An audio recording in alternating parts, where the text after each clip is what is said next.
Ruby Soho. I can't sing, but I can say the lyrics of the song. Ruby Riott, you knew her in WWE. Now you may know her somewhere else. A big teaser video from her. Speaking of big men, the biggest big man in WWE, Keith Lee, came back to WWE Raw, just about a month or so ago, and he's not on television anymore. What's going on with him? Plus, could WWE be taking their show out of an arena, not putting it back in the Thunderdome, but putting it on the roof? We'll get into it. It's your Sportskeeda Wrestling top story of the day, baby. Watch out, watch out, watch out, watch out!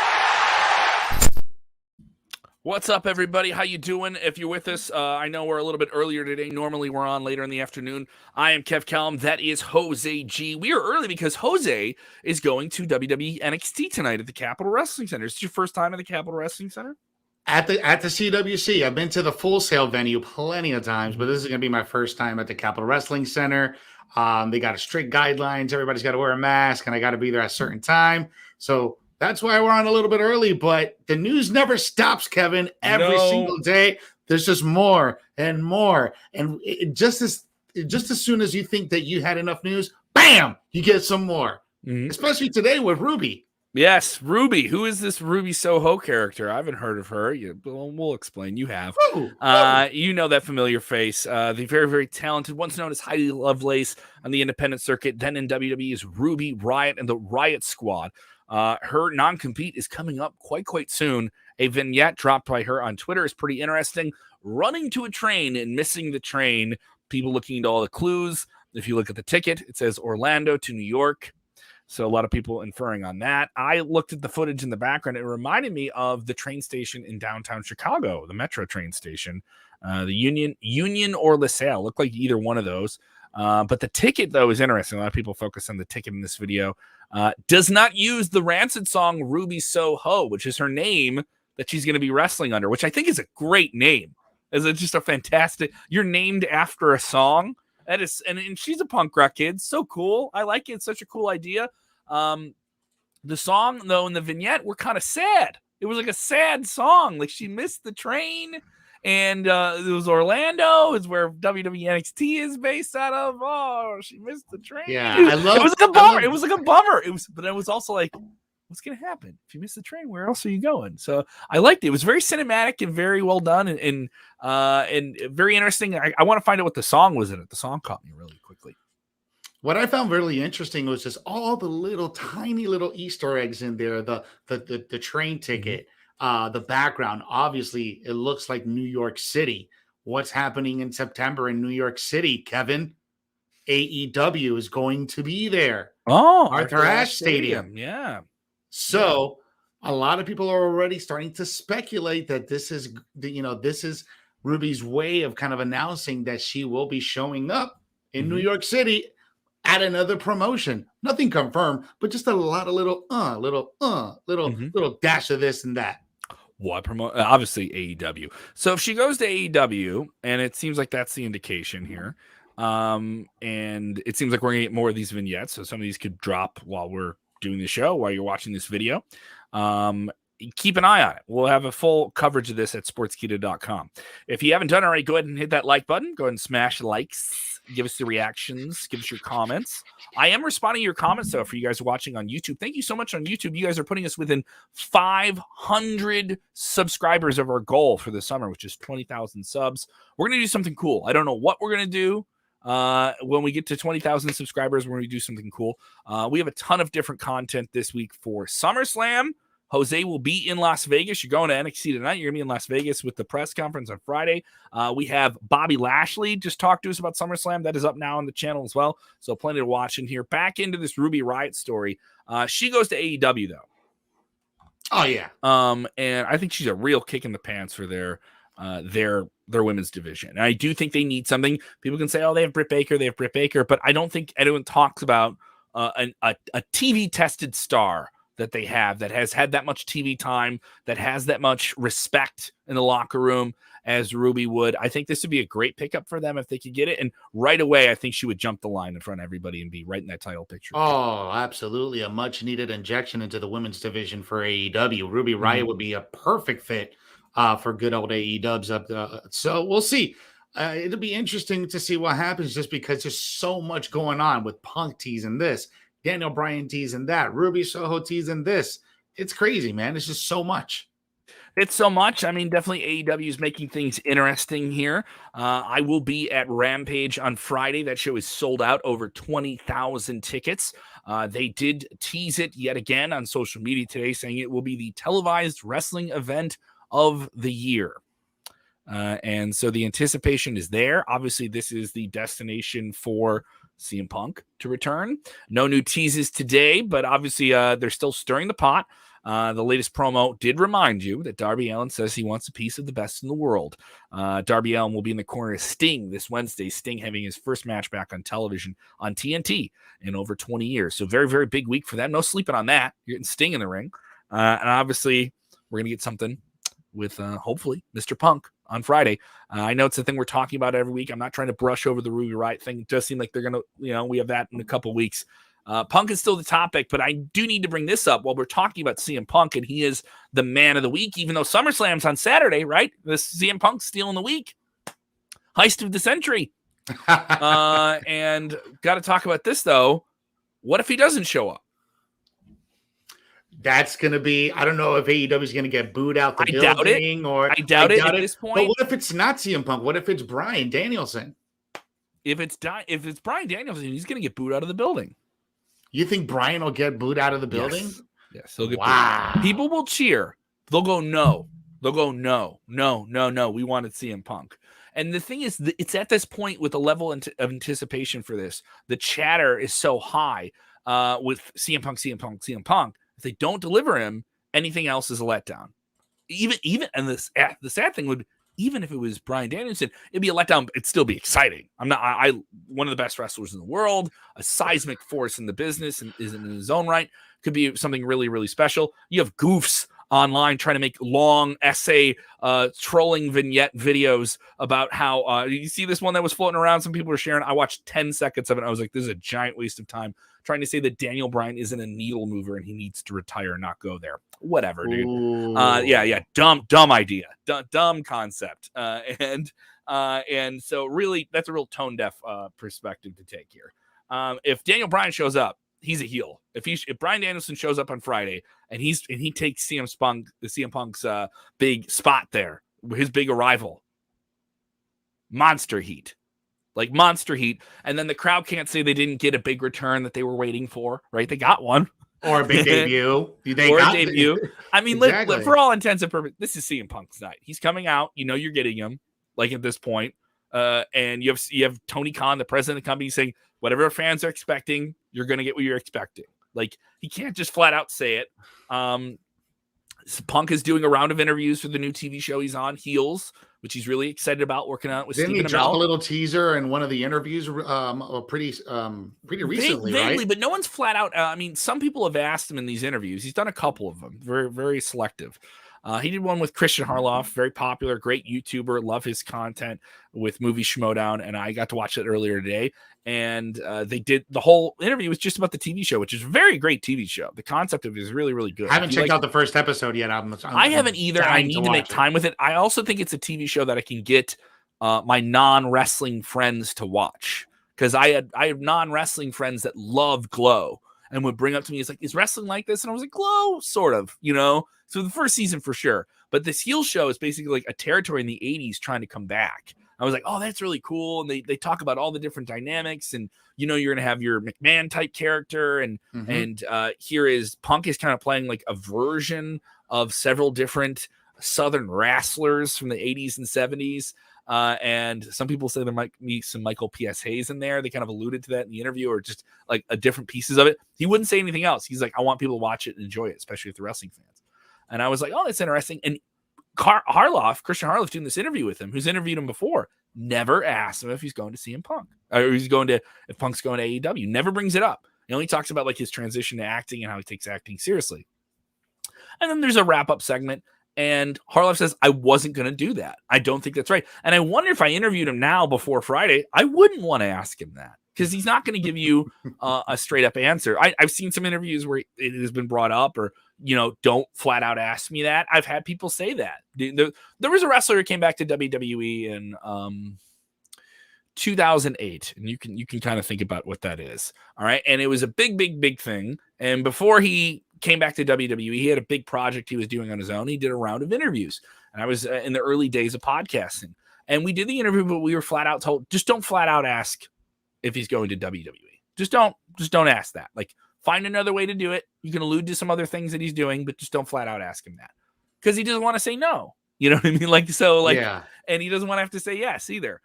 So it's a weird scenario, guys. Patience is the key here. Friday will be interesting, and I doubt WWE will sit on their laurels here. We're gonna get something from WWE on SmackDown on Friday. Do you think that this is going to be the single most important week in professional wrestling within the last decade or two?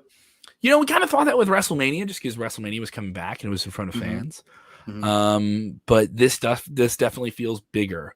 But at the same time, we have the Delta variant, and our shutdown's going to happen. You have some school districts in Nevada today that announced it. I'm in Chicago. We just announced an indoor mask mandate. So that just happened. And then you hear that Live Nation, and if you don't know this, if you guys want to go to a concert, any venue, almost like a majority of the live venues you go to in any major city in the United States, I know in Orlando where you are, it's the same thing. Live Nation is Ticketmaster, and they own the venues. And they've now put out a mandate. All of their employees have to get vaccinated. You come to our shows, you have to show a vaccination card, or you have to show a negative test in the last 72 hours. Then on top of it, if you got vaccinated in the early stage of vaccines, some of those vaccines, you're going to need to get another one. I'm near the end. I'm near the end of my 6 months. So I'm going to get my fun in while I still have my 6-month window in, right? Yeah, I think they just announced the third booster shot. But then that's going to be a whole nother, that's going to eat up the whole winter, So it seems like the timing of that was done so that maybe they just keep everyone home during the winter as much as they can. Oh man, this thing's crazy here. So CM Punk shows up. It's going to be insane. I will be there. We'll have a lot of special coverage. You guys will be in Vegas. A lot going on here. Steph, what do you think, man? This is an insane week. That's why I asked you that question, man, because it almost feels like one of the most important weeks in this business, and not only from the business standpoint, from the performer standpoint, but also from a media coverage standpoint, because there hasn't been so much hype around professional wrestling for this particular reason, that CM Punk is coming back. This guy hasn't been wrestling since 2014. I mean, I can't really think of another time in the last 20 years where everybody's had this big buzz around one person coming back into professional wrestling, not necessarily just WWE, but just into the sport of professional wrestling. And I think this is one of the most anticipated returns in the last 20 years. Definitely be interesting here. Paul Savage sounding off here on the Ruby Riot issue. Ruby Soho coming back. So Paul saying, so Ruby needs to come back to WWE. What happened with Lacey Evans? I hope Lily Doll becomes a permanent wrestler. Now someone must play her as a tag team role. Who's going to be Lily? Is Lily going to become a real character? I think there'll be a Chucky Lily crossover, right? That's USA Network has the Chucky doll show. They got the October. It starts in October on USA Network, the new Chucky series. Yeah, so they might do something with that angle with Lily. It's a missed opportunity if you don't do something there. Yeah, Chucky will work a dark match with Lily. They're gonna have a full backstage completely animated goofball thing. Yeah, this is gonna be ridiculous. And Jim Cornette will have an aneurysm watching it. Vince Russo's gonna have an aneurysm, bro. The bro counter will be losing it there. Check out Vince Russo covering Monday Night Raw every single Monday night. We have a fresh episode of that up now. And Vince not kind to this week's Monday Night Raw, and they go home to SummerSlam. Let's get into it here. Someone on Monday Night Raw we haven't seen much of since they've been back in the fold in WWE. Someone who made headlines last week revealing why he was out of action for such a long time is the man who demands that you bask in his glory, Keith Lee. Backstage details on Keith Lee. You'd think big name coming back to Monday Night Raw. They would be able to find something for him to do, but seems like all of the trajectory for SummerSlam is set. Obviously, it's in less than a week, and there's some names that are not on this card for SummerSlam. Most notably, Keith Lee and the New Day. The New Day are not a part of this show. The New Day are still working Monday Night Raw tapings, but not on television. They appeared briefly on TV this week and have been working the dark matches. Now you have Keith Lee in the same case, working dark matches. They're just untelevised stuff. He's still in front of the live crowds. He's still getting the reps in front of the live crowds, still working the house shows and the super shows and the live events they have. That WWE's on this big tour, getting fans buying tickets again, and tickets are up because John Cena is a part of it all. So it's interesting, though. Some people getting lost in the shuffle here. Yeah, you're absolutely right about that. But what we know right now regarding Keith Lee is that the word is that he's been working these dark matches. So the company can figure out what's best for him moving forward. PW Insider is reporting that these dark matches are actually designed to be short squash matches for Lee. We actually had one last week on Main Event where he went up a local indie veteran, Chico Adams. Same story. It was a quick squash match. But basically, they're just booking him this way to refine Lee and to see what really is going to work best for him going forward. As you guys know, he had his last match against Karrion Kross. He got a win over Karrion Kross, but ever since he got that win, they haven't really capitalized anything, which is crazy, on Keith Lee, which is crazy because you beat the NXT champion. So, but they're still trying to, I guess, figure out what this storyline is with Kross and Jeff Hardy. So therefore, Keith Lee gets sent over to the dark matches, but that's not a bad thing because that way they can figure out what they're going to do, and that way he's not sitting at home, not doing anything. They're still using him. So let's just have a little bit more patience with Keith Lee. And also, what are you going to plug him into? Like whatever you would plug him into right now is you got to wait until after SummerSlam. Everything's already booked up for SummerSlam. So yeah, the SummerSlam card right now is Saturday. It's set. I mean, if they put something on the kickoff show that's like a big multi-man match, I wouldn't mind that. That's not the worst place to be. Everyone thinks it's an insult to be on the kickoff show. No, it isn't. You get to be seen probably by more people on the kickoff show than you do the pay-per-view card. Everyone said that when the Mysterios and the Usos fought each other in a kickoff match. It was like, no, you're selling the pay-per-view. You're technically opening the show. You're technically opening the show in that regard for the live crowd. So that makes a complete difference here, guys. I don't think it's a big deal here. Let me know what fans are thinking here. Dave Coffey saying Keith is probably getting back into wrestling shape. The other thing is this guy's coming off a very serious heart issue and COVID. And there's some people who had different issues with COVID. I have friends of mine who were very physically active, physically fit, had COVID. And for months, like they were fine. They could go back to work and do things, but they just did not feel like themselves physically, even a bit mentally. For a few months, and so everyone responds to it a different way. Jeff Hardy's back in the ring, he had COVID a while ago and he must have cleared it, so it's gonna. And how do you schedule that? And not everyone comes out of COVID at the same time. So I mean, you had Hardy and Kross lined up together. So all right, Keith Lee, pop in there with this guy. It's moving pieces, and he's kind of coming back to the fold. But I like that WWE got him back. They didn't just say, hey, just stay at home until we figure something out. Yes, exactly. And that's the important thing, especially with all these cuts and releases we've had since the beginning of the year. We're very fortunate to still have Keith Lee on our roster because I think if Keith Lee would have gotten released, there would have been a huge revolt. If you thought Braun Strowman's release was appalling and Samoa Joe's release was appalling, and Bray Wyatt, if people would have seen Keith Lee get released, there would have definitely be some serious ramifications for that. Definitely an interesting thing here. I was going to bring this up, but we already have people texting us about it. Have you heard this story about the Royal Rumble? The Royal Rumble annually goes down in January. It tends to be WWE's January Classic. Now, with WWE's new relationship with NBC Universal Peacock, they're kind of playing with the idea of pay-per-views. Now, pay-per-views are still going to be pay-per-views, but are they Sunday night occasions? Are they now Saturday night things? Because SummerSlam is going to be on a Saturday night. WWE liked this idea of doing 2 nights of WrestleMania, and one of those nights is a Saturday night. Also, you now have conflicts when you're dealing more with the streaming service that has major sports on it. There's some people talking that NBC Universal will be able to get the rights to stream some NFL games or some NFL content of some kind in the fall.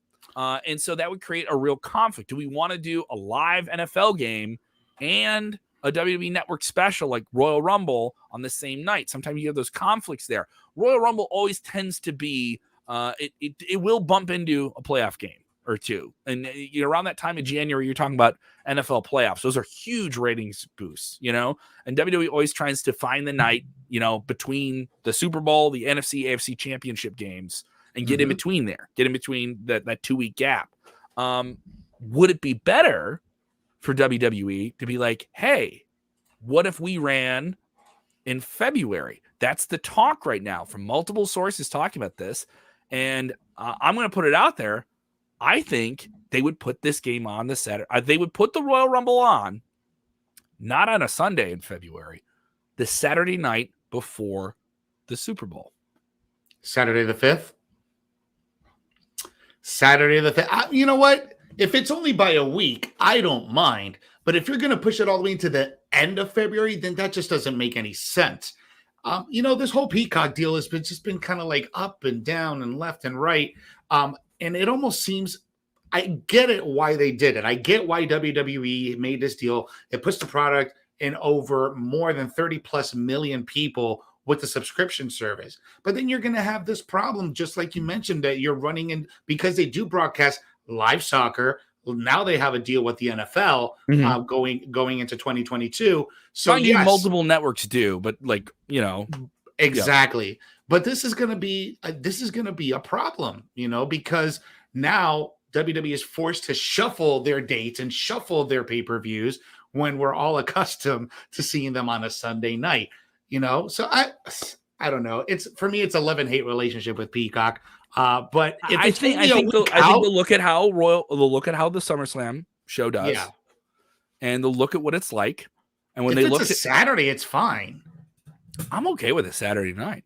I know the international fans would love it. The fans in the UK, 3 or 4 weeks out. Fans in the UK would love it. I know we have all of our friends in India that we work with at Sportskeeda. They've said we like the idea of a Saturday night show because that's on a Sunday for us. Like with the time difference and everything like that. And maybe it becomes more of an international appeal to go and get Peacock if you can get it with everything else that it has to offer. I don't know how internationally available it is, with a VPN, who knows? You can get it, right?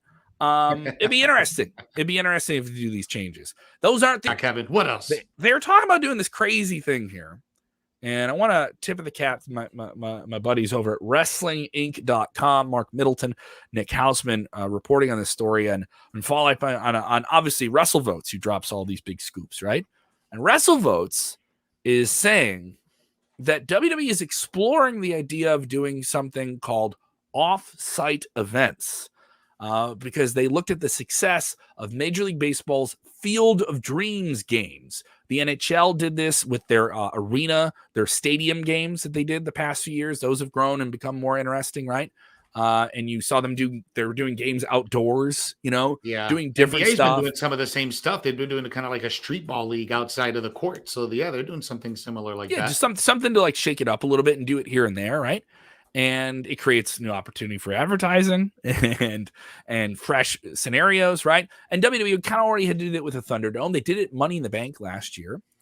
And there's some ideas they're looking at doing these things at.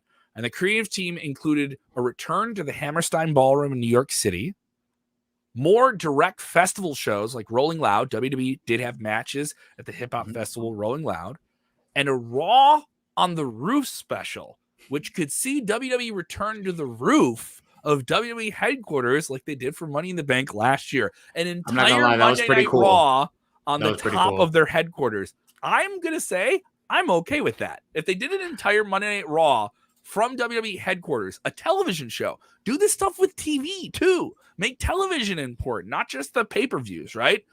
This is these fun gimmicks on TV. That's interesting. Like they do the old school Raws and stuff like that. All right, what's a fresh new coat of paint that we can do to make this kind of like a special holiday? I would love. I'm a fan of that Money in the Bank. I thought it was a fun kind of like wacky races wrestling type thing. I would enjoy something like that. Yeah, I thoroughly enjoyed Money in the Bank last year when they had it in the roof. It'll be interesting. It wasn't the best one, but it was definitely different. But it was very entertaining. Yeah. And if they can put on a 3-hour show from the roof, or even just use the entire building, to create some really cool television, I think that would bring in a lot of eyes because that's something that really hasn't been done before. So we'll see. Hammerstein Ballroom? That'd be awesome. If they did a Monday Night Raw from like a smaller venue, not just a big arena, and just shake it up. It's like, you want wrestling? We're going to give you true wrestling, and then host it from a sports auditorium right down the road, at a high school gym, at the nearest YMCA, with like 50 people in attendance. Do Raw Homecoming. Do but it you at keep like a everything like high graphic, you keep the pyro, but it's like a small venue, Yes. There's a great promotion in Chicago. Great promotion that runs in the south suburbs of Chicago called Warrior Wrestling. They're successful. They are a competitor. I'm an AAW guy in Chicago. I have no problem saying that. Number one, guys. Sorry, I got to say it. Number one. But Warrior Wrestling ran shows in the pandemic because they had a football field, and they run all of their shows at one high school. And I was like, oh, that'd be cool if WWE did this. If they just did a show at a high school football field, I was like, that'd be actually really awesome. Like, do things out of the box. If you guys have crazy ideas for where you want to see a WWE show on television that's just not normal, let us know in the comments below, and I will respond and rate your ideas as accordingly such, because everything on the internet has to be rated. And people saying, Scott Burke saying, have a street fight on a real street. Yes, I completely support that. Yeah, so people saying they're like, oh, he also wants a cage match at a zoo. I don't know if you can do that. That'd be ridiculous. I don't know if the animals would be fond of it. See, if we had Braun Strowman, we could see Braun Strowman against an elephant or Braun Strowman against a tiger. He's already done it on Instagram. He'll do it on Monday Night Raw. If you're looking for a fun animal related video, we just did the top 10 animals that have appeared in WWE and WCW. You can check out that video that is up now on our channel. Scott Steiner brought a tiger to the ring in WCW. It was a real thing that happened here. A lot of people with ridiculous ideas here. They want real tigers. We want real tigers. There's gonna be a cage match, and if you lose the cage, you get out of the cage. There's real tigers around the cage. They're their lumberjacks. Oh man, yeah, I like that. Yeah, it'd be a ridiculous idea. You go outside, you get mauled by a tiger. Oh my god! I can hear Pat McAfee and Michael Cole. You gotta be kidding me! He's getting mauled by a tiger, Cole. That is vintage grizzly bear. Vintage grizzly bear. That's vintage polar tiger. Siberian tiger. This is ridiculous.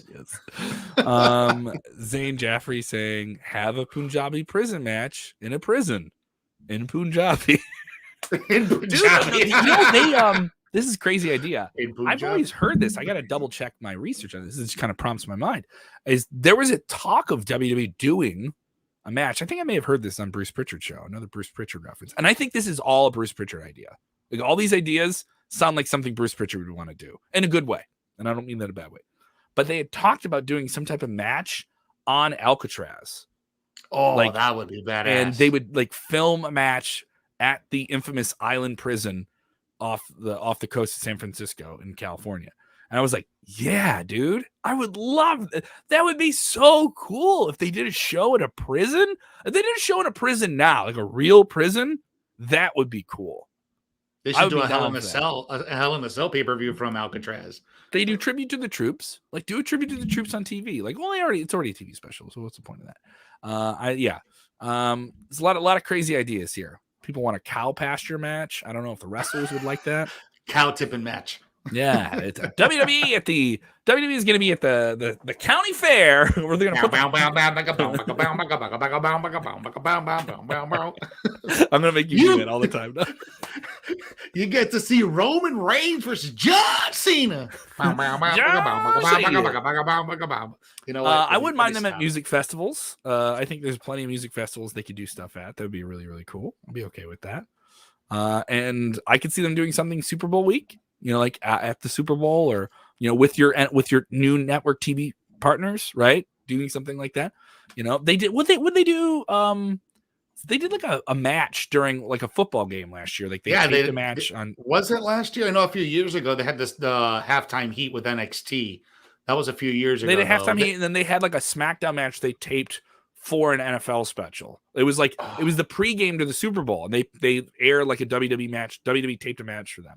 Oh yeah, you're right. Yeah, but it wasn't anything high profile. I think it was like a simple Roman Reigns versus Dolph Ziggler match. I think.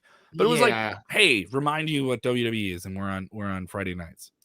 So a lot of different people here with crazy ideas. A lot of people still talking about CM Punk show. Keep commenting, guys. Make sure you just keep commenting your crazy ideas for these gimmick matches, because we're going to respond to them in the comment section. And also make sure you're subscribing to our Sportskeeda channel. Tons of interviews there, and we got a really big one with Bobby Lashley, don't we, Kevin? Absolutely. Bobby Lashley alluding to the Hurt Business. I thought the Hurt Business was done. Yeah, we get into it. It's a very interesting conversation. He obviously talks about his huge match this weekend with Goldberg and why that match is still very much a very, very big deal for him and why he wants to have a big match with this legendary figure. We'll talk about that. You can watch it, listen to it. It's also available on our podcast feed. And unfortunately, our SummerSlam Trivia Showdown, where I compete against Rick Ucchino, is up. You can watch that. I listen, I'm right there with you. I feel for you. I know that feeling, Kevin. But you just gotta dust it off, shrug it off, because we got to get ready for this triple threat match coming up. This triple threat trivia challenge coming up for Extreme Rules. I'm down. You don't got to worry about Rick by himself. You got to worry about me too. Okay, all right. Everybody's coming for a spot here. All right. People want Coachella Mania. They want that to happen. Okay, James Espanto Fernando Taguay texting and saying, great show, guys. Great show to you. You guys had a great show. Thank you so much. Jose going to be busy at NXT tonight. We're going to have some posties. We're going to have some pictures and stuff like that on our socials. So definitely keep an eye out on that. Everyone's just taking the literal concept. Like WWE takes something from a place and then does it. People are texting us their ideas for weird places where WWE can do a match. They want a street fight in the street. They want a Punjabi prison match in Punjabi, India. James wants a casket match in a graveyard. So, they've done a graveyard match. They've done a boneyard match. They've done boneyard match. It's done. It's done. So definitely continue to tell us your weird places where you want to see WWE do something in the comments below. If you're watching on demand, share the link so you don't stink. If you find some new wrestling fans you think that'll enjoy all of our content, which comes out nearly 7 days a week. All right. Boom. Get on it. Get on it. Click the subscribe button on YouTube. If you're watching us on Facebook, pop over to YouTube. Helps us out a whole lot as we make that march towards 20K. All right. So we're almost there, guys. So hit that subscribe notification bell. Yeah, it'd be great if we get to do it before SummerSlam. We'll do something really cool. We'll do a really cool surprise thing for you guys. We'll launch it out there here. Yes, people talking about that mask mandate here. Will this affect the ticket sales for Rampage? Jay Flishiano, a good friend of the show. Want to get this question in here? Jay, no, I think that show is sold out. I mean, so I don't know if that's going to affect future wrestling events. I don't know if that's going to make a lot of tickets go on the sale. By the way, because we have All Out in a few weeks after this. And that is a Chicago mandate, by the way. I do believe that's going to affect the other events they have in suburban Chicago, which are in Cook County. So it'll be interesting to see how that plays out. I don't know if it'll affect the show. I don't think it'll prevent the show from being good at all. I mean, it'll be fine. People wear masks. Put your mask on. Do what you're supposed to do. It didn't affect anything in Orlando, so I'm going to go and say it's not going to affect anything. You went to WrestleMania, but how do you police that? How do you walk into a crowd of like 17,000 people and say, "Put your mask on"? Exactly.